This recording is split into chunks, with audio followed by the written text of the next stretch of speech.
ciidamo ka tirsan kuwa danab ee xoogga dalka Soomaaliyeed ayaa waxa ay howlgal ka fuliyeen deegaano ka tirsan gobolka Shabeellaha Hoose waxaana saraakiil ciidan ay sheegeen in ay la wareegeen degmada Kuntuwaarey ee gobolkaas oo ay gacanta ku hayeen Al-Shabaab. Saraakiil ka tirsan ciidanka dowladda Soomaaliya ayaa sheegay in ciidamada ay gacanta ku dhigeen saraakiil ka tirsan Al-Shabaab sidoo kalena ay saldhigga degmada Kuntuwaarey ka sii daayeen dad shacab ah oo horey ugu xirnaa Al-Shabaab. gudoomiyaha baarlamaanka galmudug Dr. Maxamed Nuur Gacal oo ku sugnaa budnooyinkan magaalada Gaalkacyo ayaa maanta xariga ka jaray wada laami ah oo isku xirta qaybo kamid ah magaalada Gaalkacyo taas oo dhawaan dhagax dhigay madaxweynaha dowlad goboleedka Puntland. xarig jarka wadadan laamiga oo lagu dhisay mashruuca nabadda iyo isdhexgalka magaalada Gaalkacyo ayaa waxa goobjoog ka ahaa xildhibaano ka kala socday Puntland iyo Galmudug, mas'uuliyiinta gobolka iyo kuwa degmada Gaalkacyo ee labada maamul iyo qaybo kamid ah saraakiisha ciidamada ammaanka maamulada Galmudug iyo Puntland.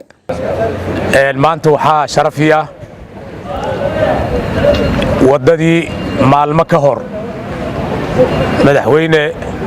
Saciid Cabdullaahi Deni oo dhagax dhigay bil ka hor labada madaxweyne ay dhiibada u aaseen labada guud ahaan dawladda Galmudug iyo dawladda Puntland gaar ahaanna labada mudug gaar ahaanna Gaalkacyo oo xudun u ahayd waxa maanta guul iyo sharaf noo ah wadadii ugu horeysay markii laga reebo midda ka timaado Xamar iyo Garoowe ee isku xirta labada deegaan ee Gaalkacyo iyo labada shacab inaan maanta xariga ka jarno oo bilaabatay mirihii nabadda horumarka isdhexgalka bulshada labada maamul iyo labada deegaanba ay si toos ah u bilowdeen aan rajaynayno inta dhiman in la dhameystiro. munaasabadan ayaa ahayd mid lagu taageerayo musharax xildhibaan golaha shacabka Dool Mahad Salaad waxaana soo qaban qaabiyay dhalinyarada deegaan ahaan ka soo jeeda Jubbaland ee ku sugan magaalada Muqdisho. madasha munaasabadaasi lagu qabanay waxaa goobjoog ahaa aqoon-yahano culimaadiin dhalinyaro iyo bulshada inteeda kale. ugu horeyn waxaa munaasabadaasi ka hadlay gudoomiyaha ururka midowga dhalinyarada Jubbaland Cabdiraxmaan Maxamed Roof. mudanayaal waxaan halkan isugu nimid inaan musharax mudane Dool Mahad Salaad aan soo dhaweyno si ku jirto kalsooni iyo hufnaan. xaqiiqdii mudane Dool Mahad Salaad wuxuu ahaa mas'uuliyiintii deegaanka ka geysatay waxyaalo fara badan oo aan xaqiiqdii la soo koobi karin. hadduu alla inuu waxaan rajaynaynaa inuu la yimaado isbedel hufnaan iyo kalsooni insha Allah ta'ala hadduu alla idmo. sidoo kale waxaa halkaasi ka hadlay agaasimaha qabanqaabada munaasabadaasi Cabdullaahi Shaale Xasan isagoo sheegay inay aad u taageerayaan xildhibaan golaha shacabka Dool Mahad Salaad. dhab ahaantii Dool waa nin aan aqoon u leeyahay, waa shakhsi higsigiisu yahay horumar, cadaalad iyo waxqabad dhab ah. waa shakhsi higsigiisu ay tahay in uu ka qayb qaato samata bixinta ummadda Soomaaliyeed.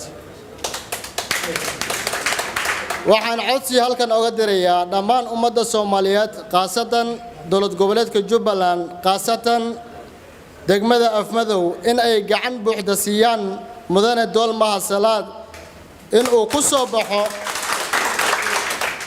soo baxo doorashada fooda inagu soo aadan 2020-2021. madaxweynaha waddanka Mareykanka Donald Trump ayaa sheegay in Imaaraadka Carabta iyo Israel ay isku raaceen in ay sameystaan xiriir diblomaasiyadeed kaasi oo qayb ka ah heshiiska Israel ku hakinayso goosashada dhulka daanta galbeed ee Falastiin. madaxweyne Trump ayaa qoraal uu ku xaqiijinayo heshiiska labada dhinac baahiyay. Trump waxa uu wariyaasha ugu sheegay aqalka cad in ay tahay daqiiqad taariikhi ah maadaama hadda laga gudbay xujadii. waxaan in dalal badan oo Carab iyo Muslim ahi ku daydaan Imaaraadka Carabta ayuu wariyaasha u sheegay Donald Trump. xiriirka Israa'iil iyo Imaaraadka Carabta ayaa u noqonaya guul diblomaasiyadeed madaxweyne Trump ka hor doorashada madaxweynaha ee dhacaysa bisha November. afayeen u hadlay madaxweynaha Falastiin Maxamuud Cabbaas ayaa heshiiskan ku tilmaamay khiyaano qaran isla markaana waxa dib loogu yeeray safiirkii Falastiin u fadhiyay Imaaraadka. Netanyahu waxa uu ku adkaystay inaanay jirin wax isbedel ah oo ku saabsan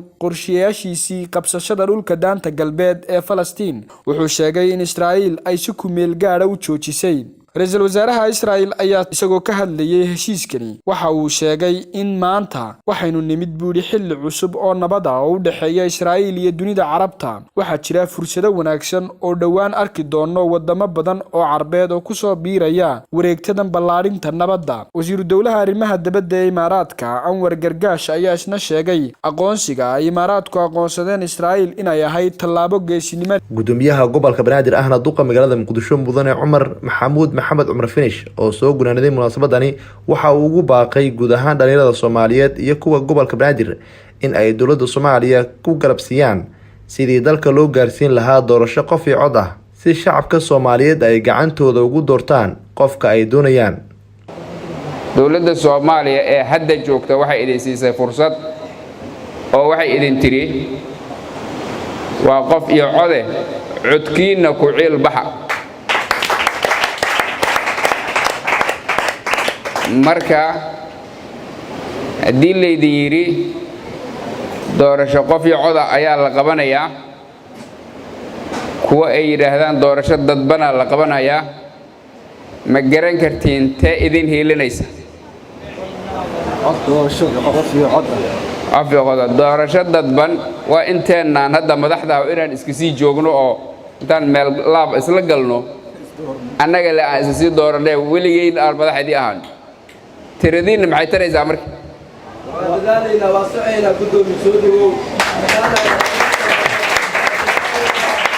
marka si tayadiinna iyo tiradiinnu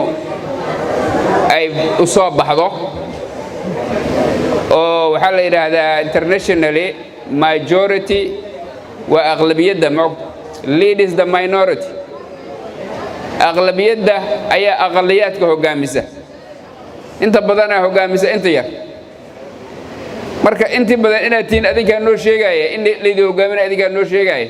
inaad fiican tiin adinka noo sheegaya wax isqaba kara ma sidaa darteed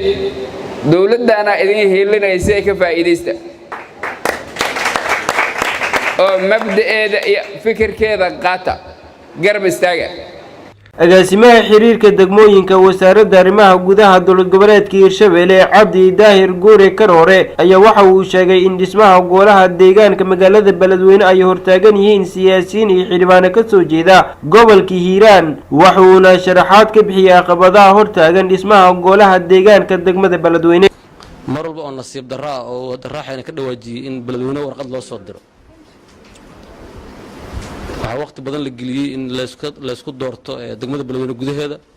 oo golo deegaan laga shaqeeyo nasiib darro waxa diiday dadka deegaanka Beledweyne degan dhaqankooda qayb ka mid ah mar labaad inaan faahfaahiyo laakiin siyaasiyiin heer federaal iyo heer state oo ma federaalka u badnaayeen oo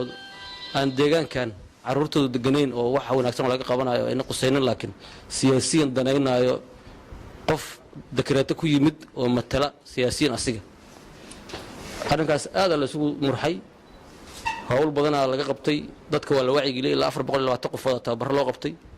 oo loogu talagalay bulshada inay wacyi geliyaan laakiin si adag waxa u diiday dhaqanka iyo siyaasiyiinta oo reer Hiiraan ama Hirshabelle dhan baa ka dhacday laakiin hadda Beledweyne oo kale marka maanta ka hadalno Beledweyne duubka dhaqanka shir ku qabteen xamar waa aragtayna amalayna oo qayb ka mid reer Hiiraan waxayna soo jeediyeen in waqti xadirkan golo deegaan la sameey karin arrintii waxay sababtay in lix bilood dekreeto loo hadda kor programkaas markaan waday qof maamulka gobolka kamid oo heer degme ah wuxuu ugu abaabulay inuu reer idaacad ka hadal siiyo kacdoon badan oo sameeyay idaacadaha laga hadlay Beledweyne waxa ka dhacay maalintaas dadka dhawrkooda warqabaan laakiin qolo meesha ama deegaanka laga golo deegaan la sameeyo ee dan gooni u tahay ma jirto dadka reer Beledweyne u tahay golaha deegaanka waa wax sharci oo hadda dawlad federaalka oo qaatay koonfur galbeed waa ka shaqeysaa galmudugna waa ka shaqeysaa meelaha noogu dhow gaalkacyo iyo cadaado iyo hadda waa laga sameeyay Hirshabellena waxa laga sameeyay warshiiq dhanka kale agaasimaha xiriirka wasaaradda arrimaha gudaha maamulka Hirshabelle Cabdi Daahir Guure Karoore ayaa waxa uu nasiib daro weyn ku tilmaamay shirarka maamulka gobolka Hiiraan iyo kan degmada Beledweyne ay yeeshaan wuxuuna ku tilmaamay mid aan sharci ahayn fadhiga aan fadhino wax goor kartiin wax ka badan hal saac ku dhow waxa socdo khudbooyinka waxa lagu hadlayaa afka maamulka oo dhan waxa ka badan unug ciidan maamulka magacaaban oo warqadaad karti ku yimid oo ku fadhiyo habbeeladka qof kastaba inuu hadlana warbiya si arintaas marka ay u sii jirto dadka kuraasta ku fadhiya waxay ka shaqeynayaan inaan lees dooran oo mar walba qof uu bedelo si miiskan qolo walba ay u soo fadhiisato qolo deegaankan awood qaybsigoodu oo doorasho gaarin laakiin magacaabista ku imaan karo iyo qolo cubursan oo haddii la doorto xaqooda heli lahayd intaba siyaasi cabdikariin axmed mooge oo ka mid ah musharaxiinta u sharaxan golaha deegaanka ee caasimadda Somaliland ee Hargeysa ayaa dhalinyarada dalka ku nool u soo jeediyay inay doorkooda siyaasadda ka qayb qaataan maadaama ay 70% ay yihiin waxaanu tusaale u soo qaatay intuu leekaa markii madaxweynihii labaad ee Somaliland marxuun maxamed xaaji ibraahim cigaal xilal kala duwan qabtay waxaana uu sheegay siyaasi cabdikariin axmed mooge inuu xisbi hogaaminayay marxuun maxamed xaaji ibraahim cigaal markii uu jiray dada 28 sano jir siyaasi cabdikariin axmed mooge ayaa sidoo kale shacabka iyo dhalinyarada Somaliland u soo jeediyay haddii ay isbedel dhab ah doonayaan inay iska daayaan qabyaaladda cabdikariin ayaa hadalkaasi ka jeediyay xuska maalinta dhalinyarada adduunka oo sanad kasta la xuso 12 bisha August dhalinyarada Jamhuuriyadda Somaliland waxa la sheegay inay 75% yihiin dhalinyaro ka yar 35 jir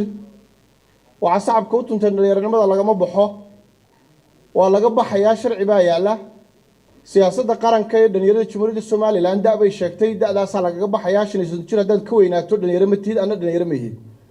aday ceeb kugu tahay in maanta lagu sheegay 2020 ka qayb galka dhalinyarada siyaasadda 1960 dhalinyaradu dadkan hogaaminaysay oo xisbigeedana hogaaminaysay prime minister nahay 32 jir markuu ahaana wasiirka gaashaandhigga Soomaaliya oo dhan u noqday 30 jirna wasiirka waxbarashada oo dhan ku noqday maxaa Xaaji Ibraahim Cigaal marka isweydiide ma dib baad u socotaa ma horaad u socotaa xaqiiqadu waxa weeye dib baad u socotaa waxaan ku xasuusinayaa oo kale waxba yeelid ku daalin doorasho soo socota een caynkan iyo sidan qabyaaladii iyo dadkii doonayeen ummadda wax u qabtaan baa tartamaya qabyaaladu hadday adkaato ummaddu waa sideedii qabyaalada haddii laga adkaadana ummadani inuu bay naruuro leedahay dadku qaar reeray soo shirinayaan qaarna dhalinyarada shirinayaan anagu waxaan aaminsanahay kuwa dhalinyarada shirinaya inaan noqono dhalinyarada wuxuu sheegno haddayna diidaan waxaan aaminaynaa inaanay ku qancin wixii aan u soo bandhignay laakiin noqon mayno kuwa fulayada ah ee maqsinada reeraha la gala qabiilku nolol ku sameeyay waa qabyaaladu waxa weeye wadadan googo'aanad ka hadli lahayd weey qabyaaladu waxa weeye siigada Hargeysa weey qabyaaladu waxa weeye shaqo la'aanta weey qabyaaladu waxa weeye maamul xumada weey deelan haddaad ka hadlayso 70% baad ka hadlayso ninka madaxdiida uu baqan laadee marka wadadaadu ha iska daldaloosho magaaladaadu ha iska cawlanaato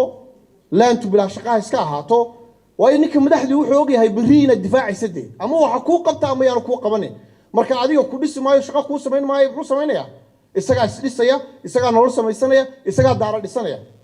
iyadoo taasi dhacayso ayadoo gaajoonayo quraacan sac ku tumaysan aanu inaad dib u socotaan waan ogahayo 1994 ina cigaal laba nin buu ka amaan waayay nin maxamuud baa la oran jiray maxamuud tay buu ku magac dheeraa Mareykan buu ka degay ninkii garanaya ina yaro waxa dhoori 20 jira maqaaladiisii buu cigaal ka seexan waayay wixii ay isla mareen taariikhda ku qoranto Jamhuuriyadii hore hadda heshaan waa helayso ninka kale Cali Dool Axmed Cali Qoryoole nin la cadaaday buu dhalinyaro laakiin maalinta inta soo jeer buu jeelka Hargeysa ku galay waa dhalinyaradu doorkaas soo qaato ina cigaal oon cidina ka hor iman karin bay ka hor yimaadeen dhaliilanay yiraahdeen waxba ka qaldan isaguna ina cigaalna 1960 xisbina uu hogaamiyay madaxna uu noqday prime minister uu noqday wasiir uu noqday adna adoo afurti la dhalinyarada dhalinyaro siyaasadda ka qayb gasho de waxba siya something is wrong waxba siyade horena uma soconay dib baynu soconaa